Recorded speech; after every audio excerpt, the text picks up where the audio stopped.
They say Valley Forge was about courage and patriotism.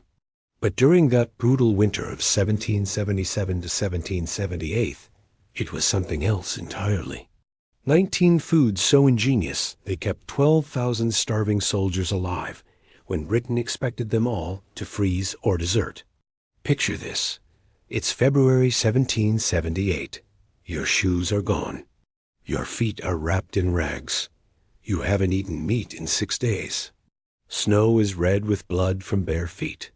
Your tent holds 12 men, but only one blanket. How do you survive winter when your own government can't feed you? You innovate. These weren't army rations. These were survival recipes born from desperation, created by soldiers who refused to let hunger defeat what British bullets couldn't. Military records documented these foods. Soldiers' letters preserved these recipes.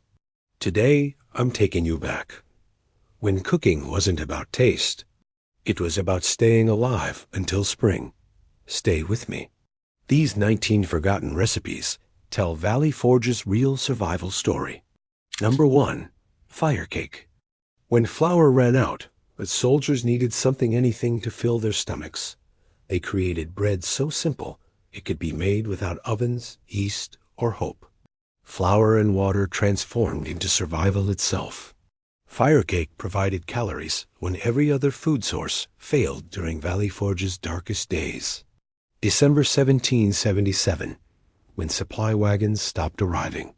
Soldiers needed bread, but had no ovens, no yeast, no salt. Fire cake becoming only thing standing between army and starvation. Private Joseph Plum Martin made first fire cake at Valley Forge. Christmas Day, December 1777. 6 days without meat, flour running low. Mixing paste that would keep him alive. Mix flour with water into thick paste. Shape into flat cakes.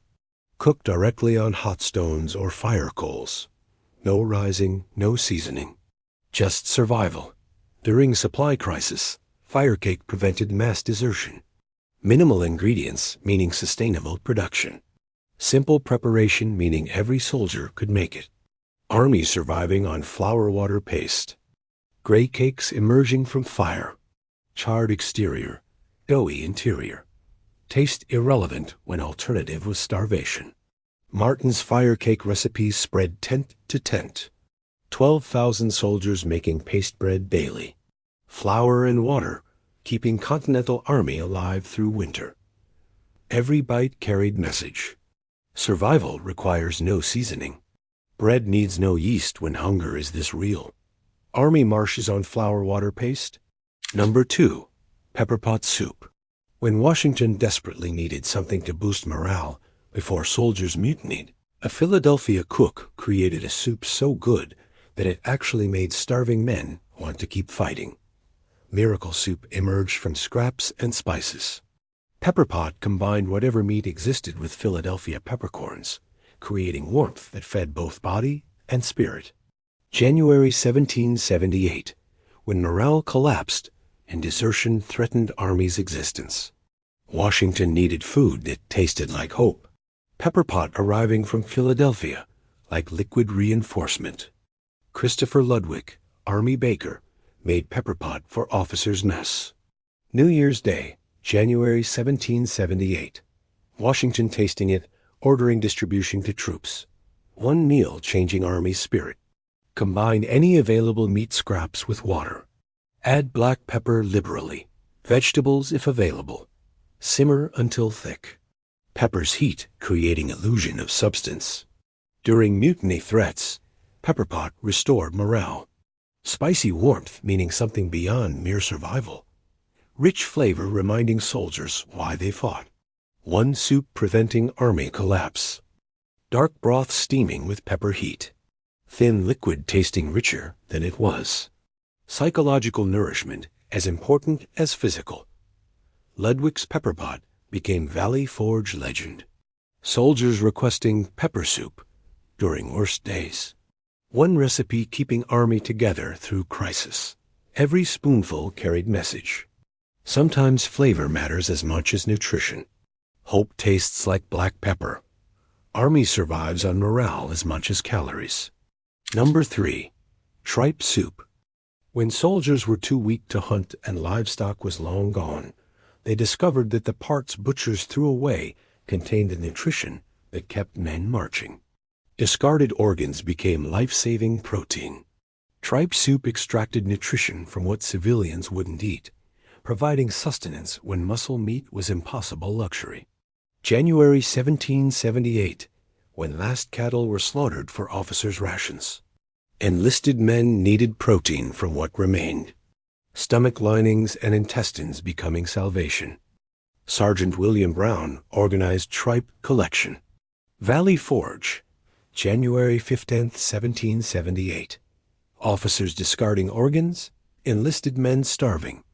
Waste becoming working-class protein source. Clean animal stomach thoroughly. Oil in water for hours until tender. Add onions if available. Salt when possible. Creates protein-rich soup from scraps. During protein crisis, tripe prevented muscle wasting. Organ meat providing vitamins muscle lacked. Gelatinous broth supporting digestion. Soldiers maintaining strength on discarded parts. Pale strips floating in cloudy broth. Texture strange, but nutrition real. Soldiers eating what Philadelphia butchers threw away. Brown's tripe soup fed entire regiment. Officers' waste becoming enlisted salvation. Class division meaning different parts of same animal. Every bowl carried message. Protein exists in unexpected forms. Rich men's waste feeds poor men's strength. Survival eats what others discard. Number 4. Indian corn mush. When wheat flour became impossible to obtain, soldiers turned to the grain colonists had survived on for a century, but cooking it wrong could mean deadly malnutrition. Native grain saved European army.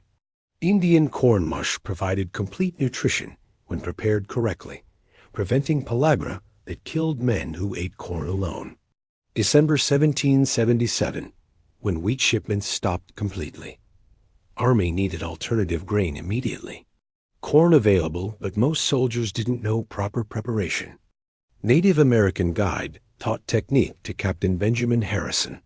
Valley Forge, December 1777. Soldiers getting sick from plain corn. Traditional preparation preventing disease. Soak corn in wood ash water overnight.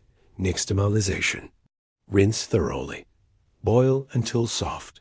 Grind or serve whole. Ash treatment releasing essential nutrients. During grain crisis, properly prepared corn prevented pellagra. Nixtamalization releasing niacin. Complete protein supporting soldier strength. Traditional knowledge saving modern army. Yellow mush steaming from pot. Alkaline treatment transforming nutrition. Soldiers staying healthy on corn when wheat eaters weakened. Harrison's nixtamalization method spread through camp. Native wisdom preventing mass vitamin deficiency. Colonial food sustaining Revolutionary Army. Every bowl carried message. Preparation method determines nutrition. Traditional knowledge holds scientific truth. Survival requires learning from those who've survived here longer. Number 5. SLT pork boiled 3 times. When the only meat available was so salt-preserved, it was literally poisonous to eat straight. Soldiers discovered how to make it edible through a technique that saved thousands from sodium toxicity. Oversalted survival required special treatment. Triple boiling salt pork removed enough salt to make preserved meat edible during Valley Forge's desperate months. February 1778, when supply wagons finally arrived with salt pork.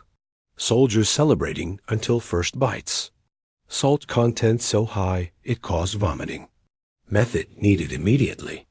Quartermaster Nathaniel Greene ordered triple boil protocol. Valley Forge, February 10, 1778. Soldiers getting sick from salt pork. Processing required before eating. Boil salt pork in water for 1 hour. Discard water. Boil in fresh water again. Discard. Third boil in fresh water makes meat edible. Slow process saving lives. During salt pork crisis, Triple boiling prevented toxicity. First water removing surface salt. Second water extracting deeper salt. Third water making meat safe. Soldiers eating protein without poisoning.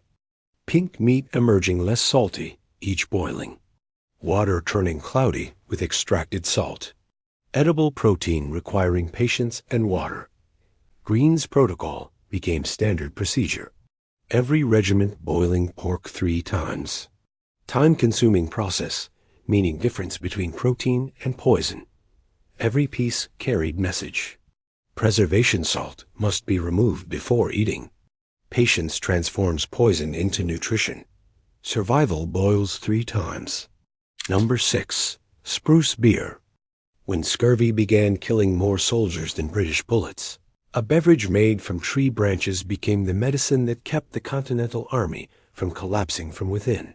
Tree branches prevented army collapse. Spruce beer delivered vitamin C when citrus was impossible, stopping scurvy outbreak that threatened Valley Forge's survival. January 1778, when bleeding gums and loose teeth appeared throughout camp. Scurvy killing soldiers faster than combat. Vitamin C source needed desperately. Dr. Albigence Waldo prescribed spruce beer brewing. Valley Forge Hospital, January 20th, 1778. Soldiers showing scurvy symptoms. Evergreen needles containing crucial vitamins. Boil spruce tips in water. Add molasses for fermentation. Let sit in warm place for days. Creates mildly alcoholic, vitamin-rich beverage. During scurvy outbreak, spruce beer halted disease progression. Vitamin C from needles preventing further cases. Mild alcohol content boosting morale. Tree branch beverage saving army from nutritional collapse. Dark liquid tasting resinous but medicinal. Slight fermentation making vitamins more acceptable. Soldiers drinking tree water to prevent tooth loss. Waldo's brewing protocol saved hundreds of lives. Every regiment making spruce beer. Forest medicine keeping Continental Army combat ready. Every cup carried message. Vitamins grow on winter trees. Medicine tastes like forest. Survival drinks from evergreen branches. Number 7. Parched corn. When fires were forbidden, because British scouts would see the smoke, soldiers needed food that required no cooking, and discovered a snack that would fuel them through night watches and forced marshes. No fire nutrition emerged from dry corn. Parched kernels provided portable calories during British patrol threats when cooking smoke would reveal positions. March 1778, when British scouting patrols increased. Soldiers on watch needed food without fire. Parched corn providing cold calories during dangerous nights.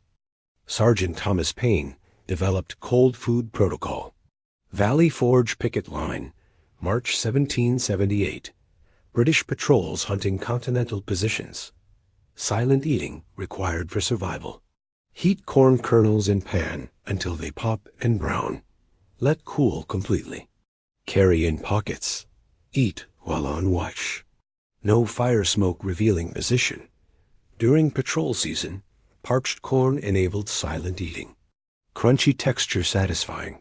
Portable form enabling carry. Cold consumption meaning invisible position. Sentries eating without betraying location.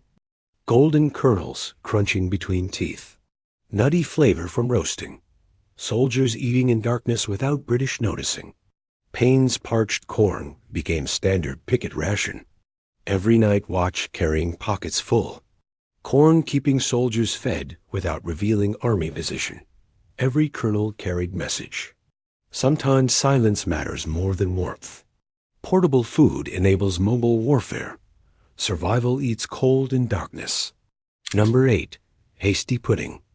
When commanders needed to feed hundreds of men quickly before dawn marches, they turned to a colonial staple so fast to prepare that it got soldiers fed and moving before British reinforcements could arrive. Speed feeding enabled strategic movement. Hasty pudding cooked quickly enough for pre-dawn departures, keeping Army mobile despite limited cooking time. February 1778, when Washington planned quick movements. Army needed fast feeding before marching. Hasty pudding living up to its name. Colonel Henry Knox ordered hasty pudding for dawn march. Valley Forge, February 15, 1778. Regiment needed feeding before sunrise departure. Fast preparation, meaning strategic success. Boil water with salt. Slowly add cornmeal while stirring constantly. Cook just until thick. Serve immediately. Fast preparation meaning Army stays mobile. During mobile operations, hasty pudding enabled quick feeding. Preparation time under 30 minutes. Filling enough for day's march. Speed meaning tactical advantage. Yellow mush bubbling in large kettles. Quick thickening providing fast calories. Army eating and marching within hour. Knox's hasty pudding protocol enabled strategic movements. Fast feeding meaning mobile army. Continental forces staying one step ahead of British. Every spoonful carried message. Speed sometimes matters more than taste. Fast feeding enables fast movement. Strategy served in hasty form. Number 9. Potato soup stretched thin. When a single wagon of potatoes arrived for thousands of starving men, cooks discovered that by adding enough water, they could make everyone believe they'd gotten something substantial. Psychological feeding through water multiplication. Stretched potato soup provided illusion of plenty, maintaining morale when actual nutrition was minimal. January 1778. When one potato wagon arrived for a regiment of 800, cooks needed to feed everyone from limited supplies. Water multiplication, creating perceived abundance. Cook Mary Ludwig made miracle stretching. Valley Forge camp follower. January 25, 1778. 100 potatoes, 800 men. Mathematics requiring creativity. Boil potatoes until very soft. Mash completely.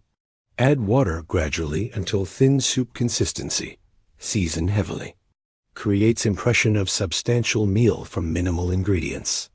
During supply shortages, stretched soup maintained morale. Everyone receiving bowl, meaning perceived fairness. Warmth and flavor, meaning psychological satisfaction. Soldiers feeling fed despite minimal nutrition. Thin liquid barely tasting of potato. Hot temperature meaning comfort. Full bowl creating illusion of plenty. Ludwig's stretching technique fed entire regiment.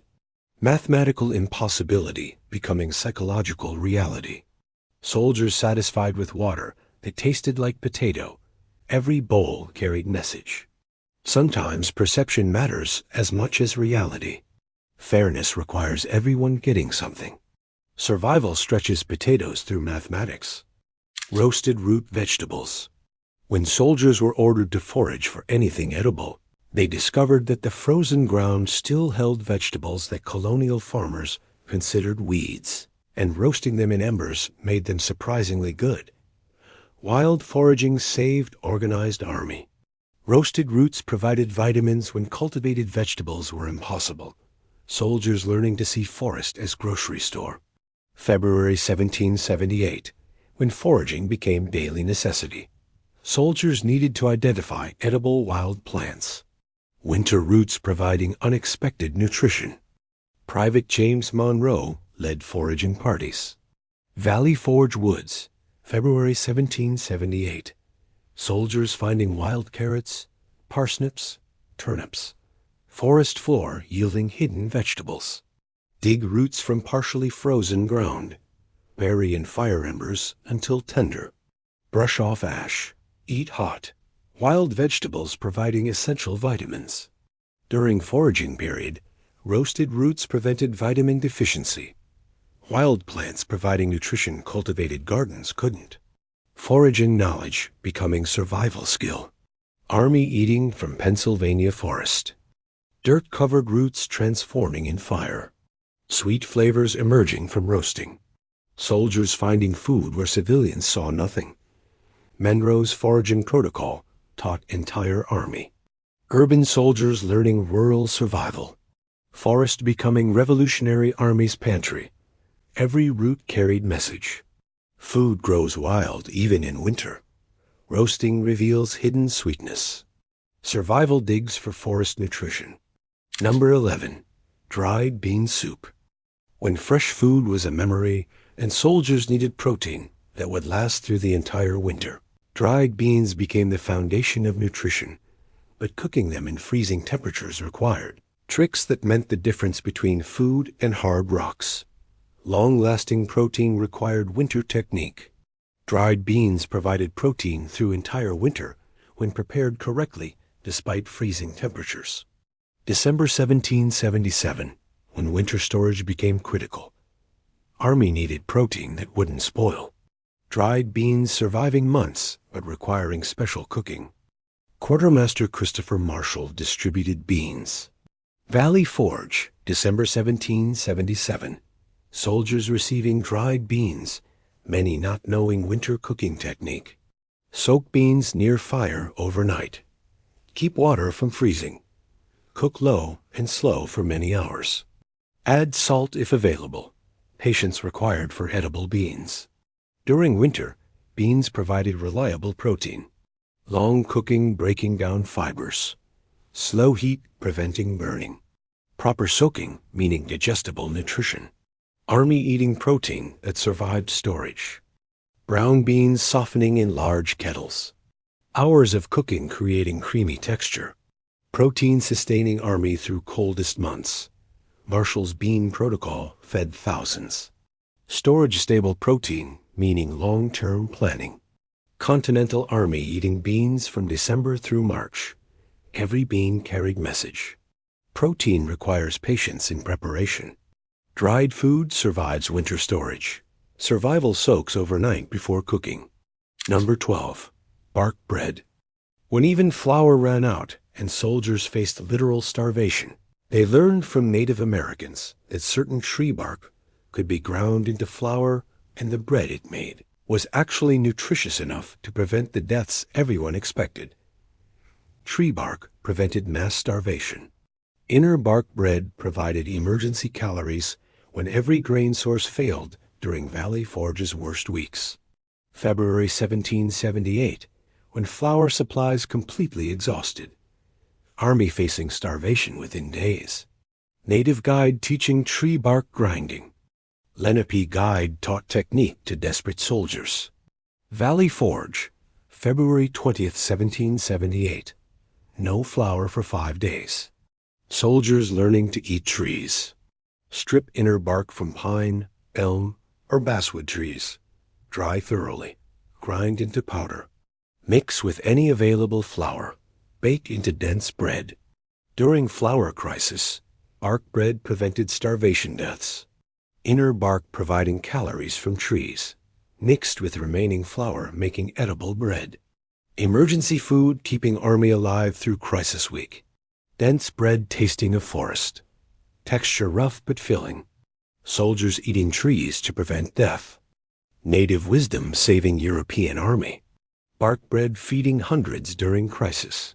Forest becoming emergency grain store. Every slice carried message. Trees provide emergency calories. Native knowledge saves lives. Survival grinds bark into bread. Number 13. Johnny Cakes. When soldiers needed portable food for patrol duty, they created flat cakes so durable they could survive in coat pockets for days, and unlike other breads, they actually tasted better cold. Portable patrol food lasted for days. Johnny Cakes provided cold edible calories during extended missions when returning to camp was impossible. March 1778, when extended patrols required portable food. Soldiers needed bread that survived pocket carrying. Johnny Cakes remaining edible for days. Captain John Lawrence developed patrol ration. Valley Forge, March 10, 1778. 3-day patrols requiring food that wouldn't spoil. Pocket bread enabling extended missions. Mix cornmeal with water and salt. Cook on hot griddle until firm. Let cool completely. Carry in pockets. Remains edible for days. During patrol season, Johnny Cakes enabled extended missions. Room temperature durability meaning multi-day carry. Corn flavor, improving when cold. Soldiers eating pocket bread on third day. Golden cakes fitting in coat pockets. Cold texture actually pleasant. Portable nutrition enabling strategic patrols. Lauren's Johnny Cake Protocol became standard patrol ration. Every long mission starting with pocket cakes. Durable bread enabling military intelligence gathering. Every cake carried message. Portable food enables extended operations. Some breads improve cold. Survival carries in pockets. Number 14.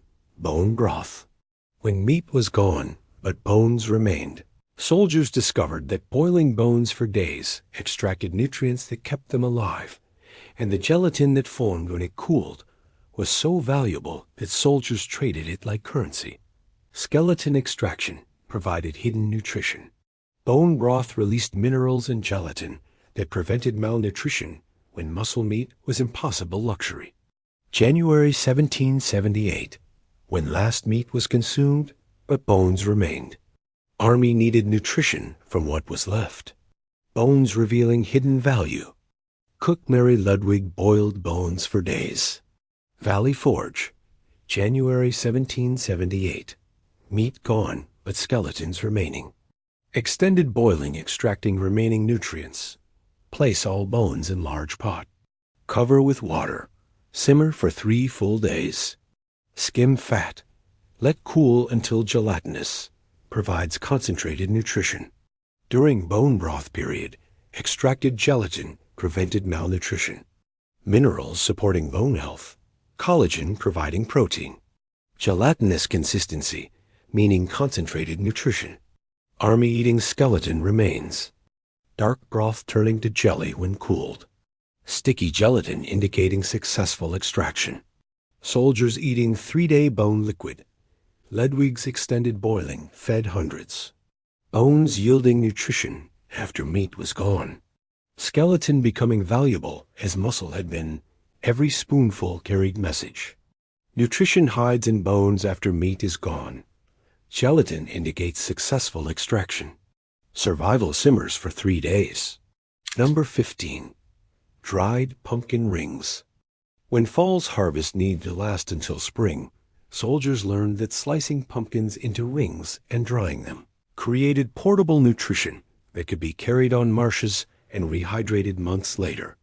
Harvest preservation enabled winter survival. Dried pumpkin rings stored fall's abundance for winter need. Soldiers carrying vegetable nutrition through hungry months.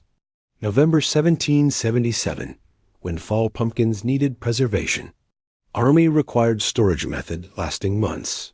Drying technique enabling long-term vegetable storage. Private Samuel Dewey's dried pumpkin harvest. Valley Forge, November 1777. Abundant pumpkins in fall, scarcity predicted for winter. Drying enabling storage. Slice pumpkin into half-inch rings. Remove seeds. Hang near fire until completely dry. Store in bags. Rehydrate by boiling when needed. During winter, dried pumpkin prevented vitamin deficiency. Fall harvest lasting through spring. Rehydrated rings providing vegetable nutrition. Soldiers eating November pumpkins in March. Orange rings hanging like edible necklaces. Dried texture becoming tender again in water. Months-old vegetables providing fresh nutrition. Dewey's drying method preserved fall harvest. Pumpkin rings lasting entire winter. Storage technique enabling vegetable survival through hungry season. Every ring carried message. Fall abundance must be stored for winter scarcity. Drying preserves what canning cannot. Survival hangs pumpkins to dry. Number 16. Wild onion soup. When soldiers needed anything with flavor, strong enough to mask the taste of spoiled food, they discovered that wild onions grew even through snow and could transform rotten provisions into something edible. Flavor salvation grew through snow. Wild onions masked spoilage taste, enabling consumption of marginal provisions during desperate times when food couldn't be wasted. March 1778, when stored provisions began spoiling. Army couldn't afford to waste anything. Strong flavors needed to mask deterioration. Sergeant William Brown organized onion foraging. Valley Forge, March 15, 1778. Stored meat beginning to turn. Wild onions making questionable food edible. Dig wild onions from snow. Boil with any available provisions. Strong onion flavor, masking off tastes. Makes marginal food edible through powerful seasoning. During spoilage crisis, wild onions enabled eating questionable provisions. Sulfur compounds overwhelming spoilage taste. Strong flavor, meaning less waste. Army eating food that would otherwise be discarded. Pungent soup steaming with onion power. Sharp flavor hiding what shouldn't be eaten. Soldiers swallowing what noses would reject. Brown's onion protocol reduced food waste. Wild flavoring enabling consumption of marginal provisions. Forage seasoning extending food supplies. Every bowl carried message. Strong flavors mask deterioration. Wild seasonings enable eating questionable food. Survival digs onions through snow. Number 17. Hardtack stew. When the only food available was ship biscuits so hard they could break teeth, soldiers learned that soaking them in whatever liquid existed transformed rocks into something approaching edible, and the longer you soaked them, the less likely you were to find the weevils. Rock-hard biscuits required liquid resurrection. Hardtack stew transformed dental hazards into edible mush, soaking, revealing, and removing protein-rich weevils. February 1778, when hardtack arrived as emergency ration. Soldiers facing biscuits capable of breaking teeth. Soaking technique required immediately. Private Joseph Martin invented overnight soak method. Valley Forge, February 1778. Hardtack breaking teeth, soldiers refusing to eat. Liquid transformation solving problem. Place hardtack in any available liquid overnight. Biscuits soften to edible consistency. Weevils float to surface. Skim insects, eat mush. Formerly inedible becoming nutrition. During hardtack period, soaking enabled consumption. Overnight process softening rock-hard biscuits. Weevil removal improving acceptability. Soldiers eating what they'd previously rejected. Hard biscuits becoming mush overnight. Floating weevils revealing protein content. Soldiers eating softened ship biscuit porridge. Martin's soaking protocol made hardtack edible. Army consuming emergency rations through patient preparation. Rock becoming mush becoming survival. Every bowl carried message. Hardness requires overnight softening. Weevils provide additional protein. Survival soaks rocks into edibility. Number 18. Cattail root flour.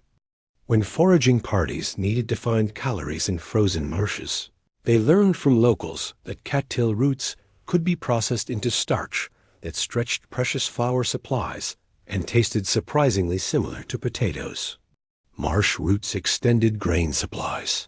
Cattail processing created starch supplement when flour ran low, soldiers learning to harvest winter swamps. February 1778, when flour nearly exhausted. Army needed grain substitute from wild sources. Cattail roots providing starchy calories. Native guide taught root processing to foraging party. Valley Forge Marsh, February 25, 1778. Soldiers finding cattails through ice. Root processing revealing hidden starch. Dig cattail roots from marsh. Wash thoroughly. Peel outer layer. Mash inner core. Extract starchy liquid. Dry into flour substitute. During flour crisis, cattail starch extended supplies. Processing labor-intensive but productive. Marsh starch mixed with wheat flour. Army eating swamp roots to supplement grain. White starch settling from mashed roots. Dried powder mixing into dough. Soldiers eating marsh flour bread. Native processing technique supplemented Army supplies. Cattail harvest extending wheat flour. Marsh becoming grain store for desperate Army. Every root carried message. Starch grows in unexpected places. Processing reveals hidden nutrition. Survival digs marsh for flour substitute. Number 19. Apple butter from dried apples.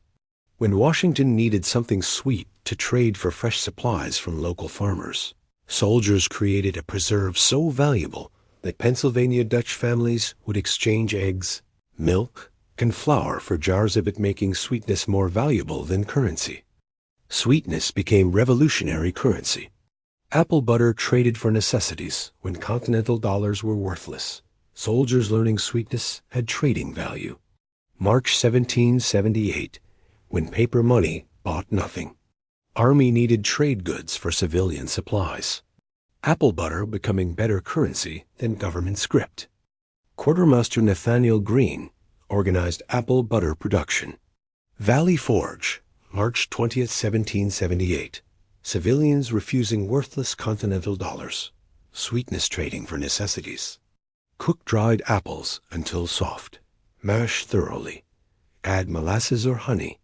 Cook down until thick and dark. Creates valuable trade commodity. During currency crisis, apple butter acquired real supplies. Civilians preferring sweetness to worthless paper. Preserved fruit trading for eggs, milk, flour. Army bartering sweets for necessities. Dark preserve spreading thick. Sweet concentration tasting of fall apples. Trade good more valuable than paper money. Green's apple butter. Trading saved supply situation. Soldiers making preserves to trade for food. Sweetness having more value than currency. Every jar carried message. Food has value and currency doesn't. Sweetness trades better than paper. Survival makes preserves for bartering. These 19 recipes tell Valley Forge's real story. Not story of patriotic sacrifice. Story of desperate men creating food from nothing when their government abandoned them to starve. Soldiers made fire cake from flour and water. Boiled tree bark into bread. Dug cattails from frozen marshes.